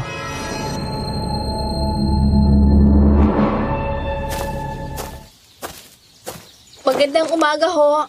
Nandito po ba si Lyra Del Rosario? Kakilala mo ba siya, Iha? Ay, saglit lang at tatawagin ko siya. Lyra! May naghahanap sa'yo dito sa labas. Palabas na po! Sino po Rona? Ano ginagawa mo rito? Lyra, may kailangan akong sabihin sa'yo. Paano ka napadpad dito, Rona? Anong ginagawa mo rito? Hindi mo man lang ba ako papapasukin? Kanina pa ako naiinitan dito. Halika, Iha. Pumasok ka na muna. Salamat, Lola. Mabuti ka pa. Itong si Lyra mukhang ayaw pa ako papasukin. Hindi mo pa sinasagot ang tanong ko, Rona. Anong ginagawa mo rito? Ay, halina muna kayo at magsipasok na kayo. Lyra, asikasuhin mo ang kasama mo. Sige po. Inibitahan ko si Rona na pumasok sa bahay ni Lola Nena. Kahit nagtataka ako sa biglaan nitong pagsulpot, ay inisikaso ko pa rin ito. Mag-uusap na muna kayong dalawa. Pupuntahan ko muna saglit si Nestor. Sige po, Lola. So anong ginagawa mo rito, Rona? Paano mo nalaman na nandito ako? Chill! Ano ka ba? Wala naman akong balak magpunta dito, ano? Kung hindi lang sinabi sa akin ni Sir Santiago na puntahan ka, ay hindi talaga ako pupunta dito. Anong ibig mong sabihin? Teka nga, sabi mo kanina may kailangan akong malaman. Ano yon? Pinapasabi ni Sir Santiago na tumigil ka na. Kung ano ang mga nakalap mo ay ayos na. Bumalik na tayo sa Maynila. Bakit? At saka, bala ko namang umuwi na talaga. Pero bakit niya ako pinapatigil? Anong meron? May mali sa lugar na ito, Lyra. Kaya nandito ako para sunduin at pauwiin ka na. Anong ibig mong sabihin, Rona? Anong alam mo? Pinapasabi ni Sir Santiago na huwag mong hahanapin si Prof. Amador Reyes. Sabi niya, hindi na raw siya ang propesor na nakasalamuhan natin noon. Ano bang sinasabi mo, Rona? Mabait si Amador. Huwag mong sabihin na nakita mo na siya. Oo, nakita at nakausap ko na siya. Nung naligaw ako dito ay napadpad ako sa tahanan niya. Buti walang nangyaring masama sa'yo. Hindi ka ba niya sinaktan? Bakit pare-parehas kayo ng tanong ni Lola Nena at Tio Nestor? Hindi ako sinaktan ni Amador. Kung tutuusin ay tinulungan pa niya ako. Mali ang chismis tungkol sa kanya sa lugar na to, Rona. Hindi siya nangunguha ng mga nawawala rito, kundi si Mayor. At ngayong nahuli na ito, kaya pa ng lugar na to. Diyan ka nagkakamali, Lyra. Eto, binigay sa akin to ni Sir Santiago. May inalabas na larawan si Rona sa kanyang bag. Sa kanya iyon inabot sa akin. Pasimple kong inabot ang litratong iyon. Isa itong lumang class picture. Una ko nakita na pamilyar sa akin ay si Sir Santiago. Nung college ata siya nito. Bakit mo binibigay sa akin ang picture ni Sir Santiago? Anong kinalaman ko dito? Tingnan mo kung sino ang katabi niya. Sandali, hindi ba si... Nakikilala mo na ba? Hindi ba si... Amador to? Ano ang napapansin mo? parang hindi nagbagong itsura nito. Kung anong itsura niya sa picture na to, ay ganun pa din ang itsura niya ngayon. Lyra, umuwi na tayo. Delikado kung mananatili ka pa dito para lang sa project natin. Hindi! Aalamin ko ang katotohanan. Kung talagang si Amador yan, ay gusto ko sa kanya mismo manggaling ang totoo. Anong ibig mong sabihin, Lyra? Huwag mong sabihin na pupuntahan mo ito. Hindi. Tara na. Uuwi na tayo. Tinulungan ako ni Ronan na mag-impake ng mga gamit ko. Nang matapos ay nagpaalam na kami kay Lola Nena at Tio Nestor. Lubos ako nagpasalamat sa lahat ng tulong na ibinigay nila sa akin. Maski na din ang pagpapatuloy nila sa akin kahit na saglitang panahon lang. Naging emosyonal si Lola Nena. Nangako naman ako na papasyalan ko siya ulit kapag may pagkakataon. Mag-iingat kayong dalawa, ha? Hanggang sa muli, Lyra. Opo, Lola Nena. Kayo rin po, mag-iingat din po kayo. Sige na. Umalis na kayo para hindi kayo gabihin sa pagbalik niyo sa Maynila. Sige po, Lola. Aalis na po kami. Sinigurado mo ba na wala kang naiwan? Ang recorder, ang camera? Wala. Tara na. Sige, tara na. Sumakay kami ni Rona sa tricycle papunta sa may bayan. Pinaghalong bigat at lungkot ang naramdaman ko ngayon. Lalo na nang makita ko ang daan papunta sa bahay ni Amador. Habang nasa biyahe kami ay nagtatalo ang puso at isip ko. Hindi ako makontento sa nalaman ko kay Rona. Alam kong may kulang pa at sigurado akong si Amador lang ang makakasagot sa mga katanungan kong yun. Manong, pakitabi. Anong gagawin mo, Lyra? Aalamin ang katotohanan. Mauna ka nang bumalik, Rona. Ikaw na lang bahala magsabi kay Sir Santiago kung hindi man ako makabalik na. Anong pinaplano mo? Ha? Bumalik ka dito, Lyra! Manong, pagkahatid na lang po itong kasama ko sa terminal. Salamat po. Ingat sa pag-uwi, Rona. Lyra! Tumakbo ako papunta sa daan kung saan ako naligaw. Natatandaan ko ang dinaanan ko papunta sa bahay ni Amador. Hindi ko pinansin pa ang ilang beses na pagtawag ni Rona sa pangalan ko. Ang alam ko lang ay mas binilisan ko pa ang pagtakbo palayo dito. Muli kong tinahak ang masukal na daan papunta sa bahay ni Amador. At nang makarating ako dito, ay agad akong kumatok sa pintuan nito. Amador! Nandyan ka ba? Pagbuksan mo ako ng pinto, please! Lyra? Anong ginagawa mo dito? May gusto pa akong malaman. Marami ka pa dapat sabihin sa akin. Lyra, sinabihan na kita. Hindi lahat ay kailangan mong malaman. Ano pa bang gusto mong alamin? Hindi pa ba sapat ang naranasan at na-witness mo sa baryong ito? Hindi. Hindi sapat yon. May bago ako na-discover at alam kong ikaw lang ang makakasagot nun. Pumasok ka na muna. Pinagbuksan ako ng pinto ni Amador sa kanya ako pinapasok sa bahay niya. Pagkapasok ko pa lang ay may kakaibang amoy na akong nalanghap. Hindi ko maintindihan ang amoy na yon. Basta hindi siya kaaya-aya. Para siyang may sinusunog ng buhay. Anong na-discover mo, Lyra? Anong amoy na yun, Amador? May sinusunog ka ba? Huwag mo nang pansinin kung ano yon. Gusto kong malaman kung anong na-discover mo. Pwede bang makahingi muna ng tubig? Nauuhaw na kasi ako. Sige, maupo ka na lang muna dyan. At ipagkukuha kita ng tubig. Salamat. Hinintay ko si Amador na kumuha ng tubig para sa akin. At habang hinihintay siya ay iniisip ko kung paano ko ba sasabihin sa kanya ang tungkol sa larawan na ipinakita sa akin ni Rona. Wala akong lakas ng loob na magtanong. Natatakot ako na baka totoo nga ang iniisip ko tungkol kay Amador. Ilang sandali pa ay bumalik na ito dala ang isang basong tubig.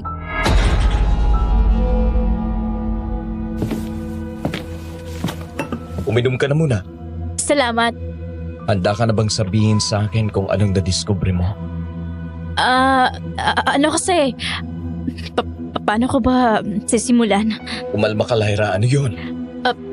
Ano kasi, may nakita akong... Lyra! Lyra! Nandito ka ba, Lyra? May kasama ka? Si Rona, kaklase ko. Hindi ko alam na sumunod siya. Alam mong delikado dito, Lyra. Bakit mo pa siya hinayaang makasama dito? Hindi ko alam na susundan niya ako dito. Papasukin mo na siya dito. Paulan na. May kukunin lang ako sa kwarto ko. Mabilis kong sinunod ang sinabi ni Amador. Naglakad ako papunta sa may pintuan para pagbuksan si Rona. Natataranta naman niyang hinawakan ng kamay ko papalabas ng bahay ni Amador. Lyra, umalis na tayo dito. Ano ba sinasabi mo, Rona? Pumasok ka muna. Paulan na, oh. Hindi. Basta makinig ka na lang sa akin, Lyra. Umalis na tayo dito, please lang. Sinabi ko na kasing mauna ka na. Bakit ka pa sumunod dito sa akin? Dahil hindi kita pwedeng pabayaan. Pakiusap. Makinig ka sa akin. Bigyan mo muna ako ng dahilan para umalis tayo. Sinabi ko na sa'yo, Rona. Hindi ako maniniwala sa sinasabi't pinakita mo hanggat hindi nanggagaling kay Amador ang katotohanan. Ano ba, Lyra? Makinig ka naman. Kahit ngayon lang, pwede ba?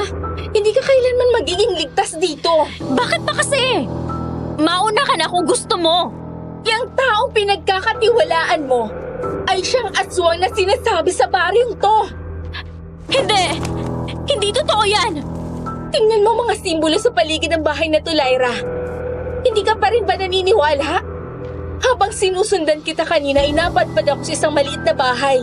At sa likod ng bahay nito, may mga katawan doon.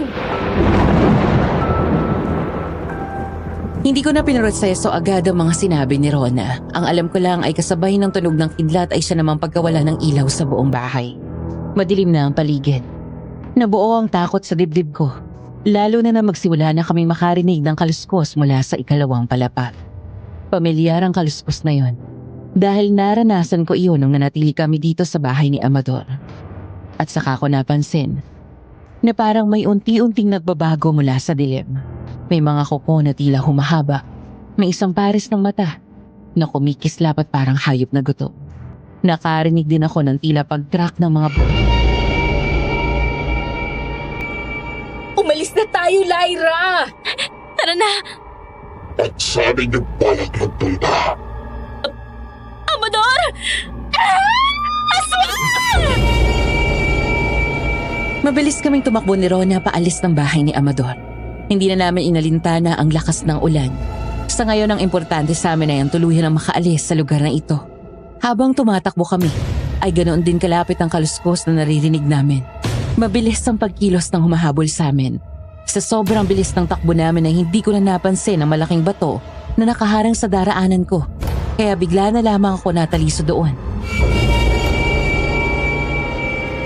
Lyra! Mauna ka na, Rona.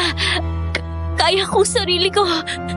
Sige na. Hindi! Halika na! Sabay tayong aalis sa lugar na to! Tumayo ka na, Lyra!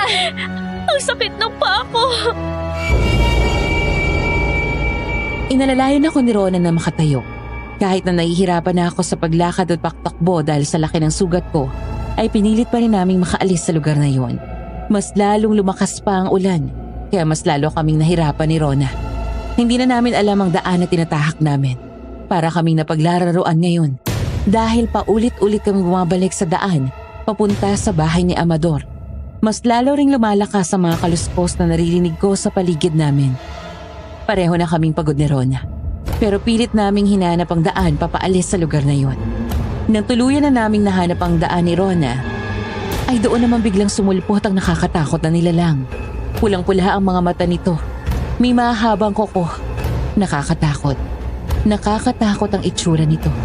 Sa sobrang takot at pinaghalong pagod ay hindi ko na namalayan ang sumunod na mga nangyari dahil bigla na lang akong nawala ng malay. Nagising ako na nakagapo sa isang madilim na kwarto. May mabibigat na yabag akong narinig na siyang nagpakaba sa akin ngayon. Masyadong madilim ang lugar. Wala akong makita maski na ano. Tanging tunog ng paghinga at mahinang kaluskos na lang ang naririnig ko ngayon. Rona! Rona! Nandito ka ba?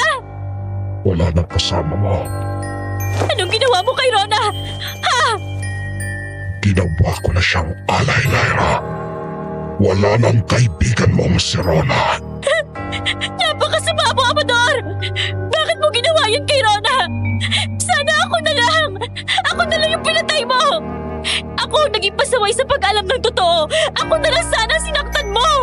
Ginusto mong malaman ang totoo, hindi ba? Ngayong alam mo na ang buong katotohanan. May kikwento ka na. Pero bakit kailangan mong idamay si Rona? Wala siyang kinalaman dito! Dahil siyang nakadiskubre ng buong pagkatao ko. At dito sa amin, pinapatay ang mga nakakaalam ng buong katotohanan. Kung ganun, papatayin mo rin ba ako? Hindi. Dahil may kailangan ka pang malaman. Unti-unting luminaw ang paningin ko, pero nanatiling imposibleng makita ang kabuuan ng kwarto. Nakakapit ang lamig sa balat ko, parang bulto ng hangin na may dalang babala. Nasa sahig ako, nakagapos at halos hindi ko maramdaman ang daliri ko sa sobrang higpit ng pagkakatali. Muling binalot ng sindak ang dibdib ko habang naririnig ko ang bawat paglapit ng mabibigat na yabag ni Amador.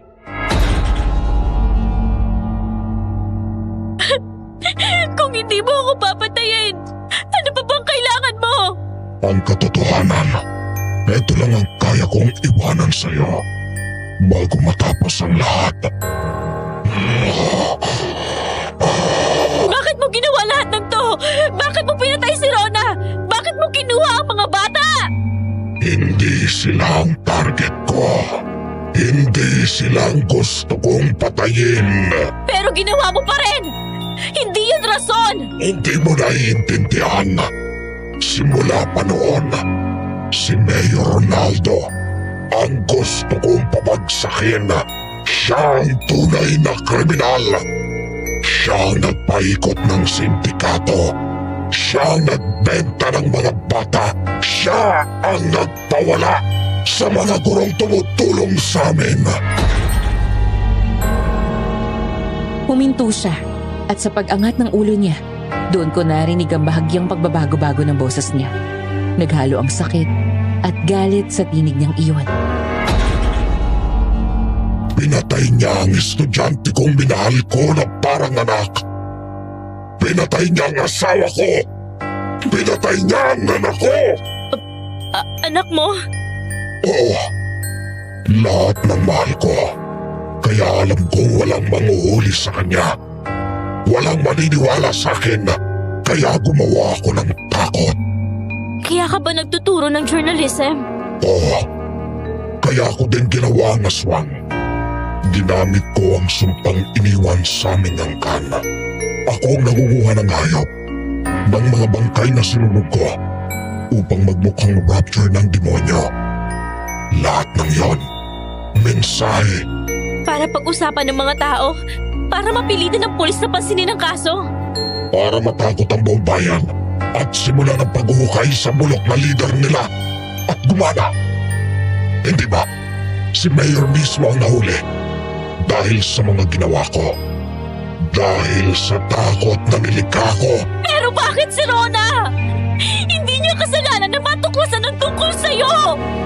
Dahil nakita niya ang hindi dapat makita! At mapapatay siya ng iba kung hindi ko yun ginawa. Kaya mas mabuting ako na ang gumawa. Tumawa siya, pero hindi yun tawa ng isang masayang tao. Hindi rin tawa ng taong nababaliw, kundi tawa na parang isang taong pagod. Pagod sa mundo, pagod sa sarili, at pagod ng mabuhay. Tapos na ang misyon ko. Nahuli na ang mayor. Wala na akong dapat panatilihin. Wala na akong dapat na protektahan. Anong gagawin mo? Amador! Tatapusin ko na, Lyra. Matagal na akong dapat tapos. Natakot ka ba sa akin, Lyra? Hindi! Amador! Huwag mo kong tawaging Amador ngayon.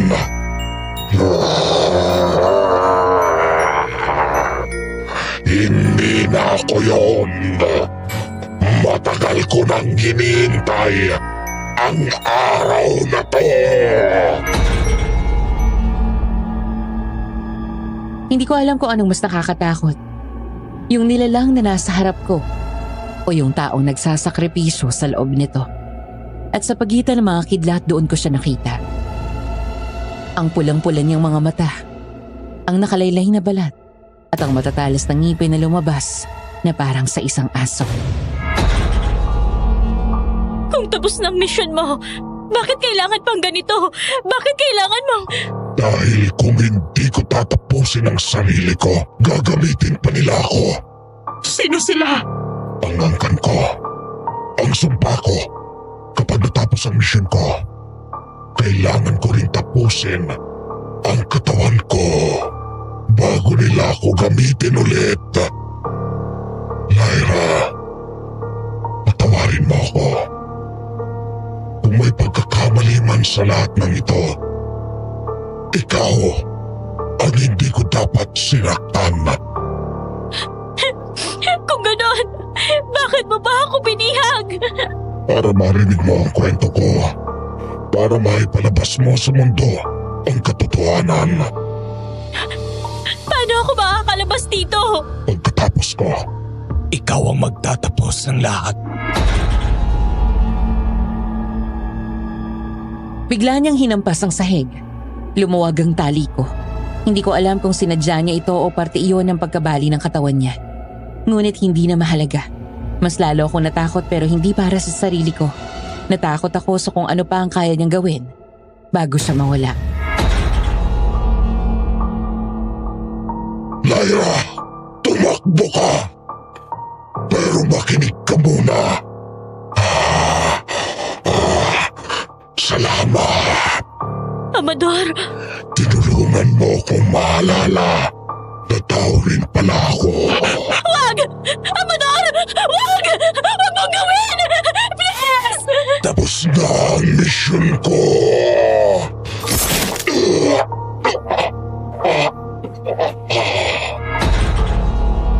Umiyak ako ng umiyak hanggang sa wala ng boses na lumalabas sa bibig ko. The house was dead. Kasabay ng pagkamatay ni Amador natapos ang sumpa. Nagsimulang kumalma ang ulan. Nawala ang mga kaluskos. Nawala ang presensya ng ibang nilalang at sa gitna ng katahimikan, isa lang ang naiwan sa akin. Ang katotohanan. Ang sakit, ang lamig. Ang bangkay ni Rona na hindi ko man na nabigyan ng huling yakap. At ang pangakong ibinili ni Amador na ako na ang magtatapos ng lahat. Nagsimula akong gumapang papunta sa butas sa dingding. Nagsimula akong tumayo. Nagsimula akong lumakad palabas ng impyernong iyon. Pagod, malamlam ang mga mata at iika-ika akong naglakad sa gitna ng kagubatan. Sariwang-sariwa pa din sa alaala ko ang lahat ng nangyari. Bitbit ang kamera at recorder na naiwan ni Rona sa kagubatan. Nagpatuloy ako sa paglalakad hanggang sa marating ko ang main road. Sumakay ako sa may tricycle pabalik sa bahay nila Lola Nena.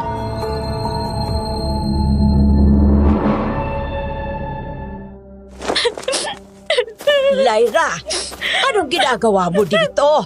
Ha, Diyos mio, anong nangyari sa'yo, ha? Bakit basang-basa at madumi ka? Nasaan ang mga kasama mo? Lola Nena! Ay, Diyos ko, halika at pumasok ka na muna dito.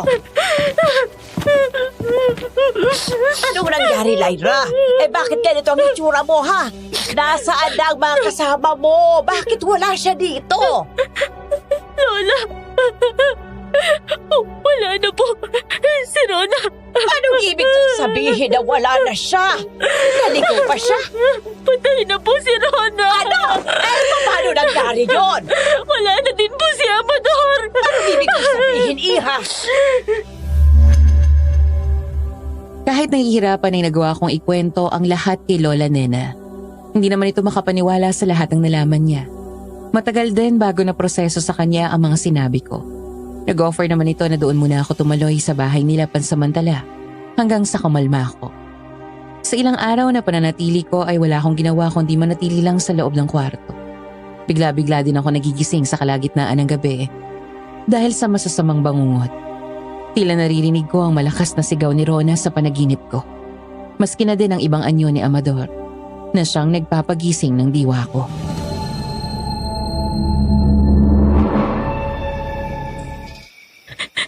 Hindi totoo yun.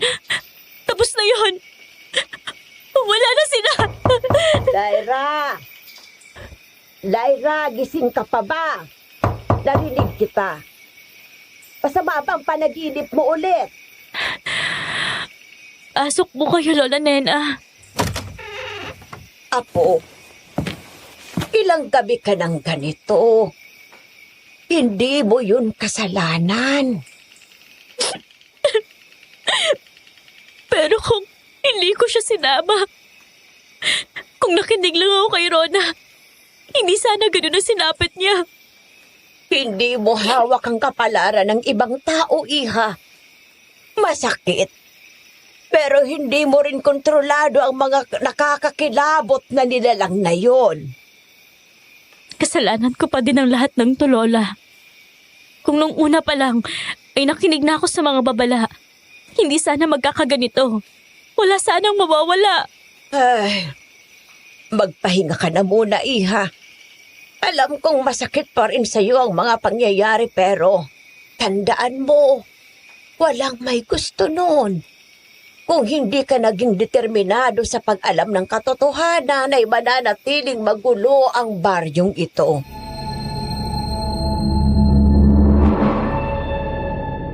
Iniwan na ako ni Lola Nena para makapagpahinga. Nang tuluyan na itong makalabas ng kwarto ay naupo ako sa gilid ng kama. Nanginginig pa rin ang mga kamay ko. Hindi ko na alam kung paano haharapin ang susunod na mga araw. Ang sigaw ni Rona, ang mukha ni Amador. Lahat ng nangyari paulit-ulit silang bumabalik sa isip ko na parang sirang plaka. Kaya naisipan kong umuwi na rin sa amin.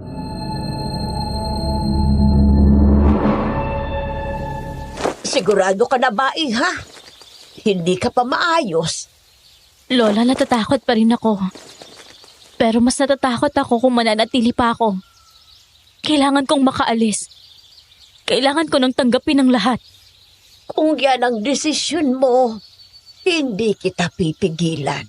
Salamat sa pag-intindi, Lola Nena. Napakalaki ng utang na loob ko sa'yo at kay Tio Nestor. Huwag mo nang alalahanin yun.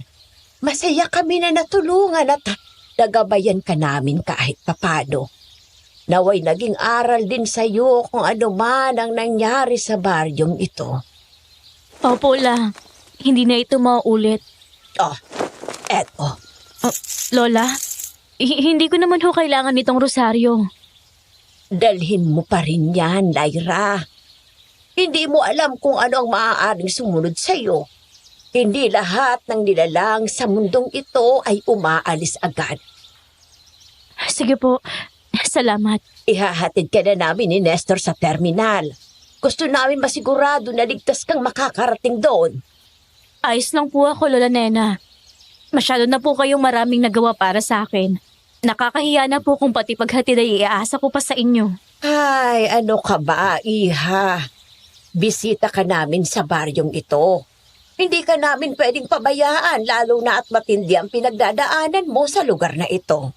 Maraming salamat po talaga, Lola Nena. Hindi ko po makakalimutan ang kabutihan niyo sa akin. Kapag kaya ko na po ulit, ay babalik ako rito.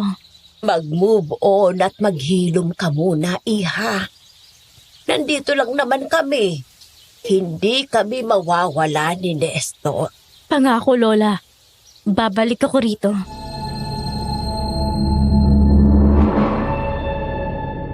Tinulungan ako ni Lola Nena na nag-iimpake ng mga gamit ko na natira. Kasama ang camera at recorder pati na rin ang pabaon nito sa akin. Nang matapos ako sa pag-iimpake ay nilibot ko ang paningin ko sa buong kwarto. Bitbit ko man ang mga gamit ko pa uwi. Pero may mga alaala na mananatili dito sa silid na ito.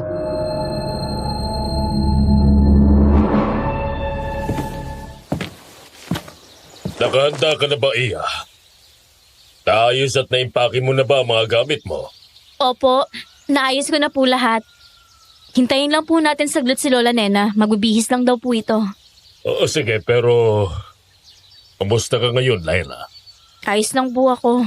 Kahit mahirap tanggapin ang nangyari, tingin ko naman ay kakayanin ko. Nakuha mo na mga impormasyon at kasagutan na kailangan mo, ha, Lyra? Sana lang hindi mabaliwala mga sakripisyo at nawala para lang sa project mo na yan. Opo, Tio Nestor. Ano ka ba, Nestor? Hindi ginusto ni Lyra ang mga nangyari. Huwag mo nang palalimin pa kung anumang trauma na natanggap niya dito. Pinagsasabihan ko lang siya, Aling Nena. Ayos lang po, Lola. Tara na po. O, tara na. Para maabutan mo pa ang biyahe pabalik ng Maynila.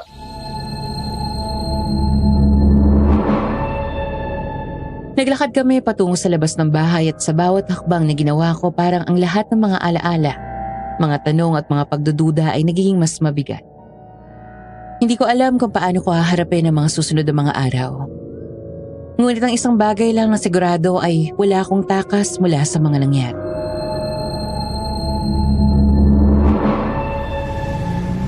Maraming salamat po, Tio Nestor, Lola Nena. Dito na po ako. Mag-iingat ka, Lyra. Mag-iingat ka palagi. Opo, Lola. Mag-iingat ka, Iha. Hanggang sa muli. Maraming salamat din po sa inyo, Tio Nestor. Hanggang sa muli. Sige na, Iha. Nandiyan na ang bus pa Maynila. Sumakay ka na at baka maiwanan ka pa. Sige po, Lola. Tio, mauuna na po ako.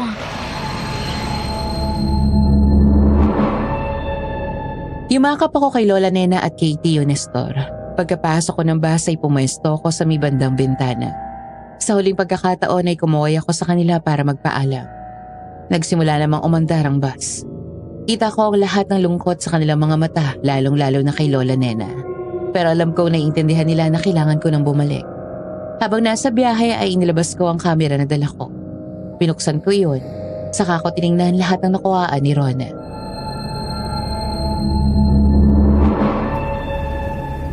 Nandito ako sa Samar ngayon para hanapin si Lyra. May mga bagay kasi ito na gustong malaman. Siya pa naman ang tipo ng tao na kapag na-curious sa isang bagay ay hindi titigil hanggat hindi nahahanap ang kasagutan. Sana lang ay mahanap ko ito kaagad bago pa siya mapahamak.